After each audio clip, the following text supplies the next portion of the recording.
And now for our poet. Richard Blanco's bio reads, "Made in Cuba, assembled in Spain, and imported to the United States." A playful intimation of his several cultural incarnations and the underpinnings of much of his verse. His poetry, though, first in his award-winning City of a Hundred Fires, then in Nowhere But Here, his new second collection, from which he will read extensively tonight, tells a deeper, wider, and more personal story than that simply of geography, history, and the conflicts of dislocation and assimilation. His vigorous, fresh lyrics also lead us to necessary relocations. I say necessary because his narratives embody what we seek ultimately when we read the written word, hear the spoken word, a path out of our small individualistic selves into the larger world, a world that is humanized by hopefulness, courage, and respect. Please welcome a poet who has been aptly described as wise and compassionate, whose poems take bright lessons from despair. Please welcome Richard Blanco.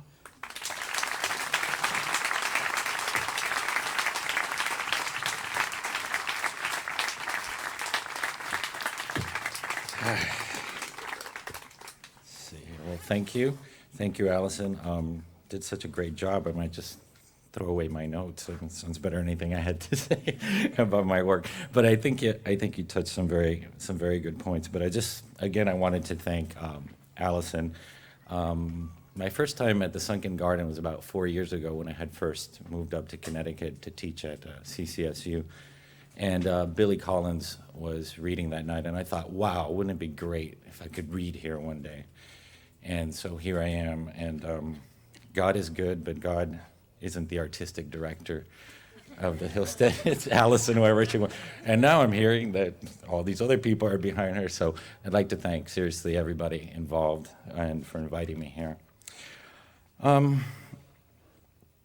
Poetry for me has always been not so much about finding an answer, but about just asking a good question. For me, that question has been, and I think continues to be, what is home?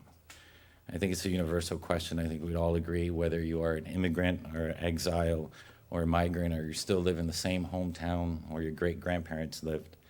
So it's a question that may not have a final answer, but has led me on a journey. Into my childhood, into the future full of possibilities, of place and of being. It's also led me on a physical journey towards the mountains of Cuba, the volcanoes of Guatemala, and right here in Hartford. So there's a lot of wanderlust involved in trying to find that place. I'll begin with a few poems from City of a Hundred Fires, and I'll tell you about the title because it's revealing. It's a translation of my parents' birthplace in Cuba, which is Cienfuegos, so it's just a literal translation. Their literal homeland, my metaphorical homeland. And I always like to describe the book as a cultural coming-of-age story with divided into two parts, BC, before Cuba, and AC, after Cuba.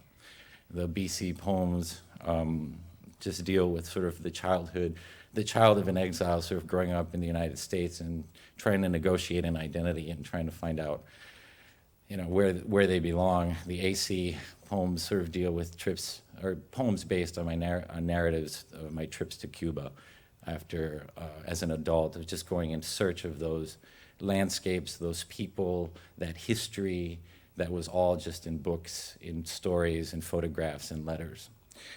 So let me read a few of the BC poems, and then we'll do a couple of the AC poems, and then we'll read new stuff, as we like to say.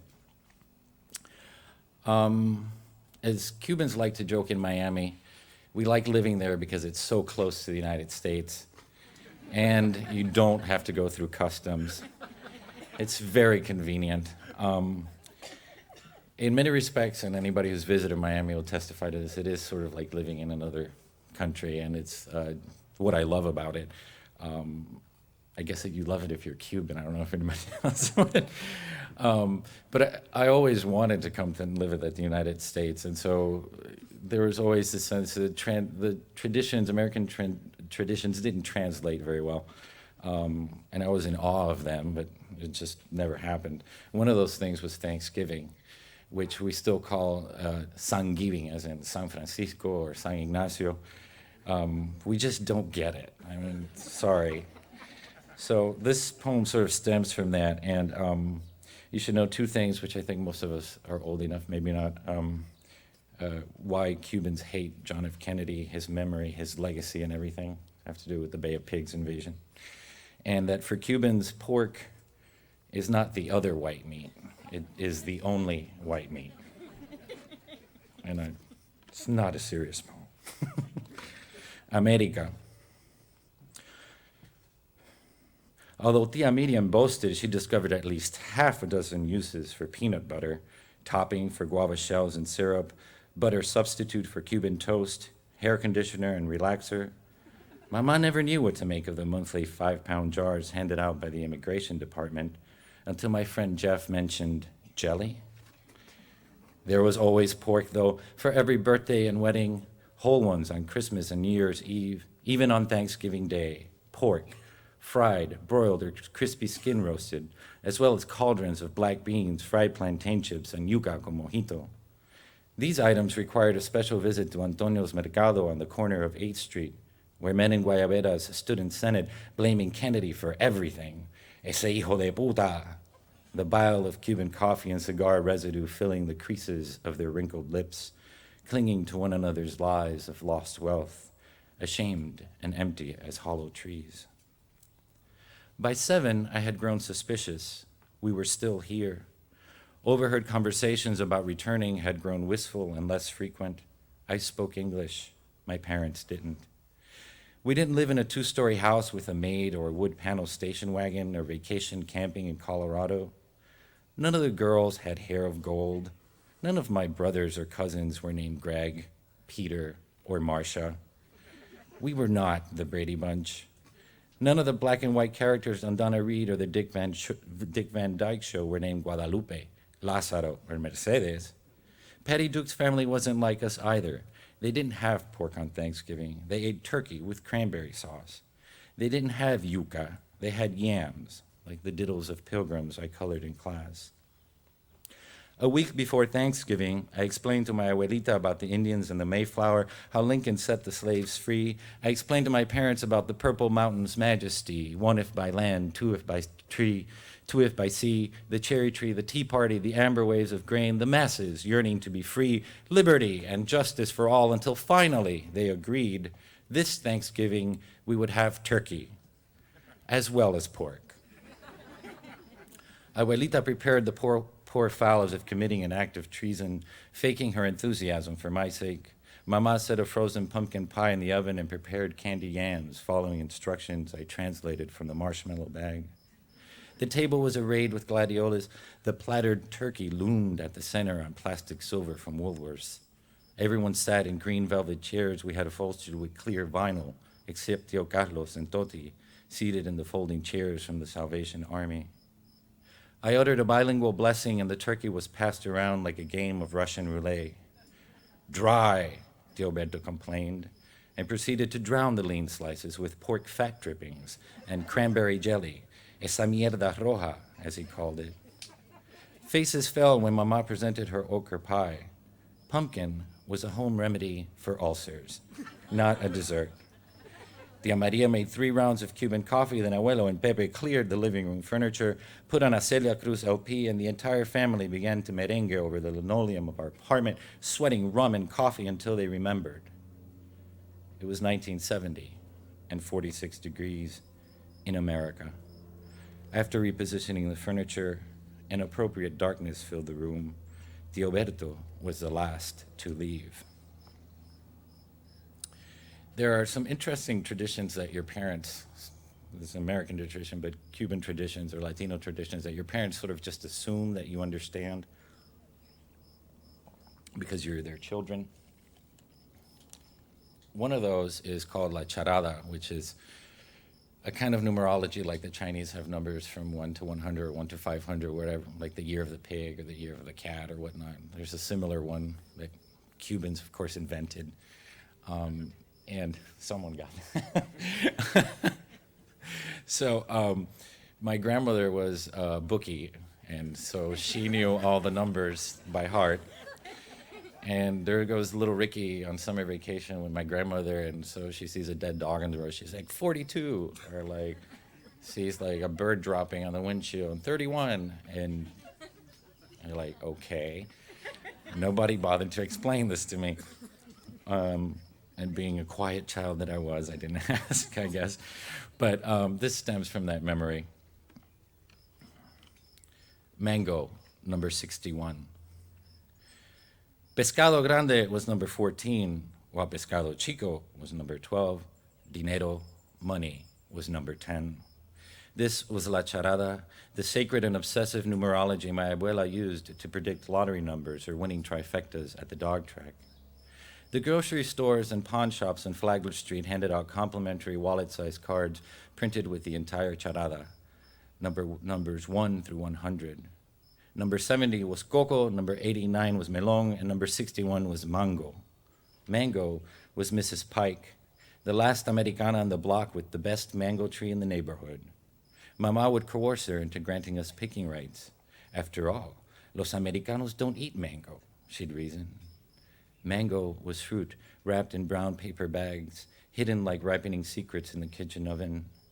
Mango was the perfect housewarming gift and a marmalade dessert with thick slices of cream cheese at birthday dinners and Thanksgiving.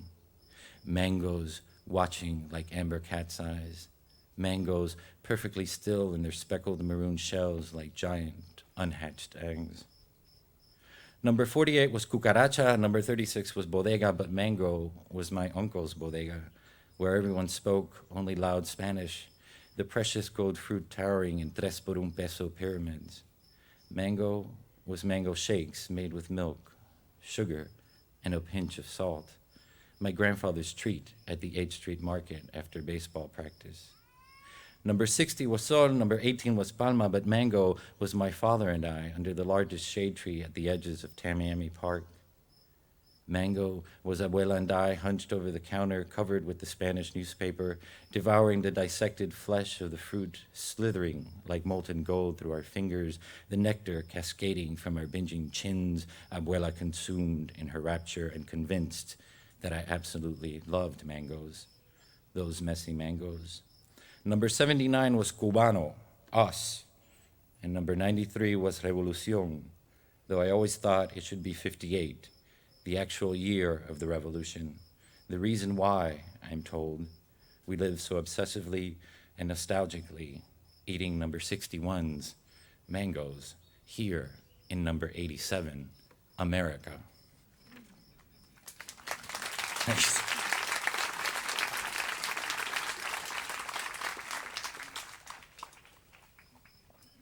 So it gets thirsty out here. This poem deviates a little bit from the cultural and from the cultural issue, as some of the other poems will later. But I also see part of the exile experience that I see was, and I see it through my mother's eyes a lot, is just again this idea of home and like what it's like to pack one suitcase and leave and never know if you're ever going to see any of your family or anything of what you know have known for 30 years. And how courageous that is. I finally came to realize that when I was an adult, and that sort of links to those precise moments in one's life when you look at a parent and you realize that they too have just been trying to do the best they can with their life, that they too are vulnerable and they too have suffered and are just going at it the same way you're trying to. For me, that moment came watching my mother picking produce at a small mercado in Miami. She scratches the oranges, then smells the peel, presses an avocado just enough to judge its ripeness, polishes the Macintoshes, searching for bruises. She selects with hands that have thickened, fingers that have swollen with history around the white gold of a wedding ring she now wears as a widow. Unlike the archived photos of young, slender digits, captive around black and white orange blossoms, her spotted hands now reach into the colors. I see all the folklore of her childhood, the fields, the fruit she once picked from the very tree, the wiry roots she pulled out of the very ground. And now, among the collapsed boxes of yucca, through crumbling pyramids of golden mangoes, she moves with the same instinct and skill. This is how she survives death and her son, on these humble duties that will never change, on those habits of living which keep a life alive. She holds up red grapes to ask me what I think, and what I think is this, a new poem about her. The grapes look like dusty rubies in her hands. What I say is this, they look sweet, Mama, so sweet. Thanks.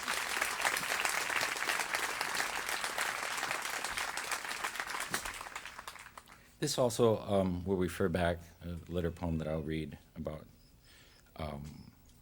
my father. This is sort of a similar kind of reflection, except with the male parent. Shaving. I'm not shaving, I'm writing about it.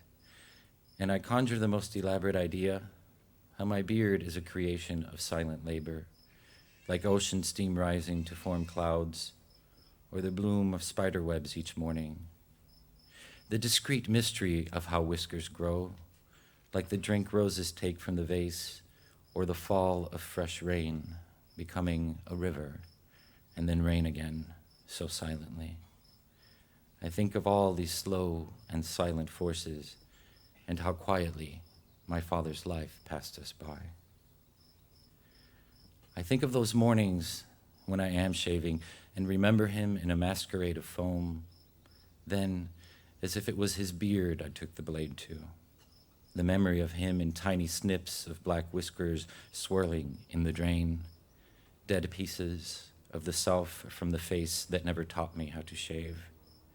His legacy of whiskers that grow like black seeds sown over my cheek and chin, my own flesh. I'm not shaving, but I will tell you about the mornings with a full beard and the blade in my hand, when my eyes don't recognize themselves in a mirror echoed with 100 faces I have washed and shaved.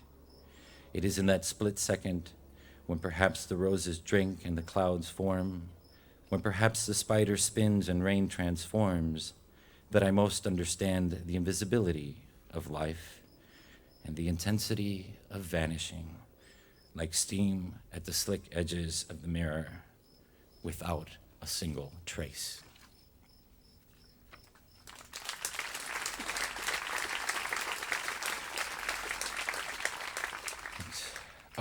Back to Miami for a minute. The Miami, many of you, well, I shouldn't assume that, but the Miami that I grew up in was a much different Miami than we have today. Sort of walking down with my grandparents and all this. I mean, it was just a whole different place. And what I found myself as an adult after Miami had transformed into this whole glamour thingamajig was I found myself feeling nostalgic for that other Miami. And so there's this parallel of how my parents were nostalgic about their Cuba and their past. So this poem sort of stems from that reflection. It's called The Silver Sands. Before the revival of quartz pinks and icy blues, on this neon beach of Art Deco hotels and boutiques, there were the twilight verandas lined with retirees, the cataract eyes of Mrs. Stein who would take us for mezzanine bingo and pancakes at Wolfie's. I remember her beautiful orthopedic wobble.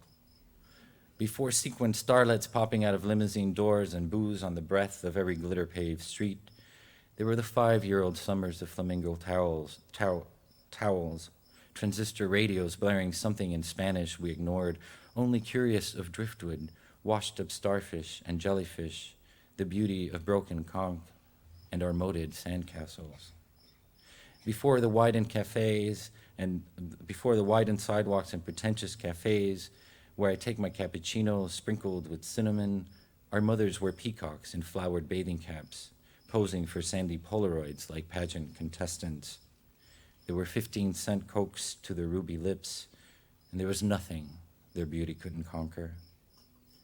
Before the demolition of the Silver Sands Hotel, our fathers spun dominoes under the thatched palm gazebos, drank, then insulted the scenery.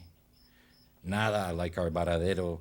There the sand was powder, the water aquamarine.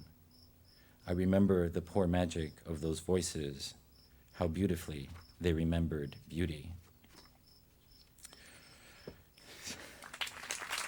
Now you gotta do it for all. I'll watch my time here. Okay, AC poems after Cuba. I'll read a couple of those and then we'll transition to something else. So what's the anecdote for this one? My had a friend who told me one day, los cubanos se creen que son el ombligo del mundo, which literally translated is, Cubans think they're the belly button of the world. Figuratively, of course, meaning they're very self-centered and think that the world revolves around them, navel gazers.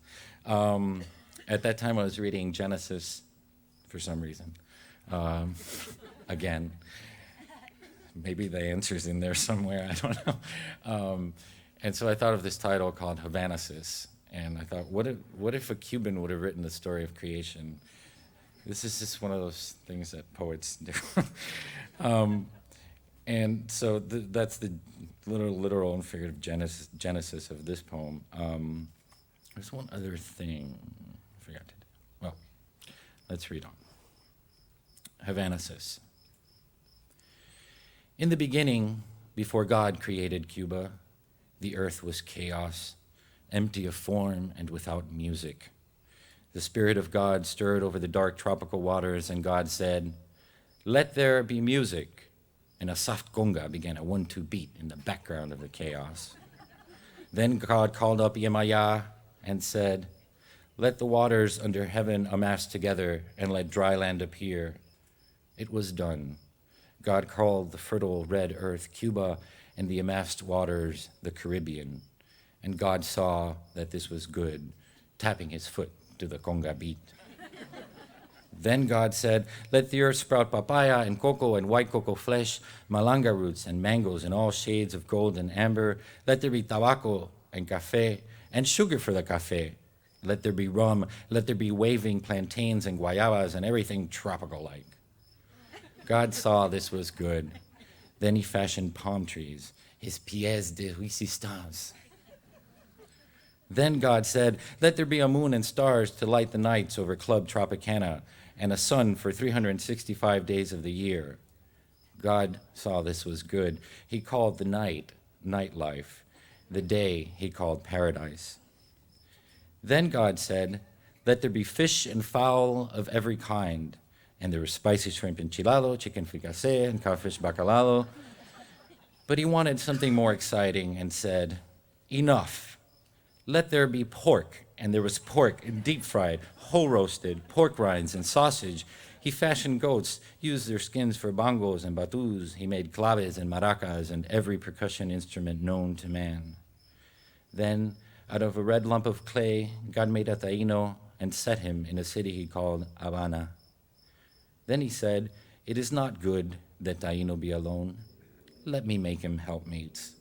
And so God created La Mulata to dance huahuanco and song with Taino, the Guajiro to cultivate his land and his folklore, Cachita, the sorceress, to strike the rhythm of their music, and a poet to work the verses of their paradise.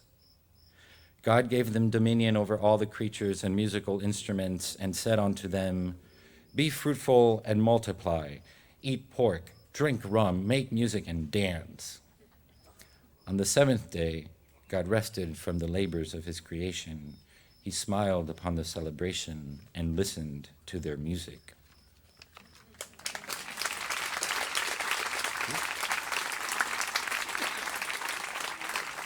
The thing is, when you read that to a Cuban audience, they're all like, yeah.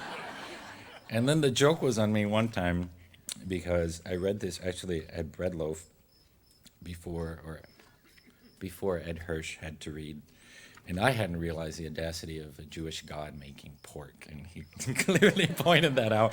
So the joke was on me as well. I was like, what's wrong with that? One more Cuba poem. Varadero, which I had mentioned in the Silver Sands poem, was this wonderful beach in Cuba of which there's no comparison according to my parents. And my brother and I would just sort of roll our eyes back, and here they go with this nostalgia thing again. And finally, when I did go to Cuba, I got the chance to go to Varadero, and it's absolutely the most beautiful beach in the world. That, they weren't, one thing they weren't lying about. So that was not nostalgia. So this stems from that. There are parts of this that are in Spanish, and there are parts that are in English. For those of you who are bilingual, you'll recognize that there's shared imagery. They're not translations of each other, though, and that's just a fun thing that I like to do when I feel bilingual. And so I just sort of write something in Spanish and react to it with my English mind as if it was almost like another writer. So, Varadero en alba. Ven, tus olas roncas murmullan entre ellas. Las luciérnagas se han cansado. Las gaviotas esperan como ansiosas reinas. We gypsy through the island's north ridge, ripe with villages cradled in cane and palms. The raw harmony of fireflies circling about amber faces like dewed fruit in the dawn. The sun belongs here. It returns like a soldier loyal to the land. The leaves turn to its victory. A palomino rustles its mane in blooming light, and I have no other vision of this tapestry. Ven, tus palmas viudas quieren su danzón, y las nubes se mueven inquietas como gitanas. Adivina la magia encerrada del caracol. The morning pallor blurs these lines, horizon with shore, mountain with road. The shells conceal their chalky magic. The dunes' shadows lengthen and grow. I, too, belong here. Son and my father, who always spoke paradise of the same sand, I now impress barefoot on a shore I've known only as a voice, held like water in my hands. Ven, las estrellas pestañosas tienen sueño. En la arena he grabado tu nombre. En la orilla he clavado mi remo. There are names chiseled in the ivory sand, striped fish that slip through my fingers like wet and cool ghosts among the coral, a warm rising light, a vertigo that lingers. I wade in the salt and timed waves, facing the losses I must understand, staked oars crucifixed on the shore. Why are we nothing without this land?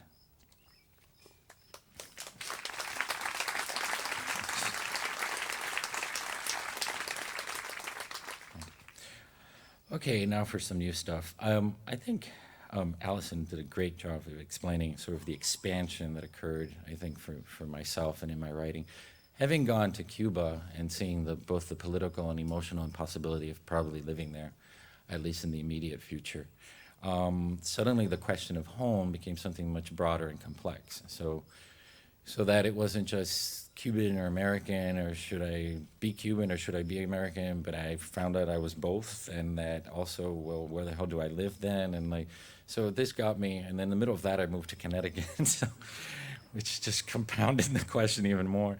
I think thematically it's still sort of, for me at least, it's the same sort of question. It's just sort of the context has changed a little bit more. So that suddenly the entire world is the possibility of home. Anyway, that's sort of what these poems from Nowhere But Here are. They're sort of an exploration of, an even broader exploration of possibilities of home and of place and of being and of belonging. As I had mentioned, there's, it might be probably no final answer to what is home, but there's also the enduring hope. One is always hoping for that one place, that one plot of land, that one house, or that one city that's going to fit you perfectly, and you'll never want to leave again, and you'll never get upset.